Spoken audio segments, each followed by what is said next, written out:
There is a great difference between putting on a color flat with a brush, painting over and over until it's a flat, solid color. We know that there's a difference by simply looking at the Impressionist painters or painters like Seurat. Something happens when you put one color next to another, or when you paint a surface of one color and the color is painted with many small strokes rather than one large brush. It just has a different look.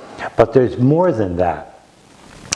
When I'm painting this road, I'm painting with thousands of little marks. And what I'm doing while I'm putting on these marks is looking at how the tone, the color itself changes. For example, this is obvious, it's lighter here and darker here and so forth. But I'll paint this and make it lighter in color, then step back and look at it and stare at it. And what I'm trying to achieve is, this is hard to explain, to create an atmosphere where the colors themselves create the atmosphere, and not just the image. The colors have to be in phase with the image, so that and the composition, so that all of them together produce the kind of atmosphere and mood that I want to achieve. And sometimes it'll be this is simple, practical thought. Sometimes it's a little too dark here, so I say, wow, it's a little too dark, so I dab, and make it a little lighter. And I just keep working and working back and forth. It can get very laborious, but I'm not going to stop until the atmosphere is exactly right. And that's the reason why, and same here, this is not a flat color, it's thousands of little strokes here and thousands of little strokes there, to get some play in the color, so that the color it's like, as I said, like the Impressionist, so that there's a little play, and I think the little play affects the eyes and softens the color. And anyway, those are the reasons why I use so many small strokes in making the image.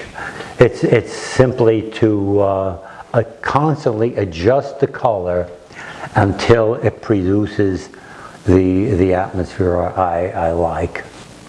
So you never struck me as a patient person. I'm not. So how do you have the patience to do this? I'll tell you. I have the patience to do it by doing two things. I put on good music. I'll put something on, some very good music, and so that I can enjoy the music while I'm doing, or I'll listen to a book on tape, because I'm never ever without a book. I go through one book after the other. And I remember seeing something, I love that film of Amadeus, that moving picture about Mozart. I haven't got the genius or the talents of a Mozart, but for some reason I always identify with him, his being a kind of a kooky guy. And there was one scene where he's writing, he's already completed a composition, and he's now just scoring it, which is work that he obviously doesn't like to do.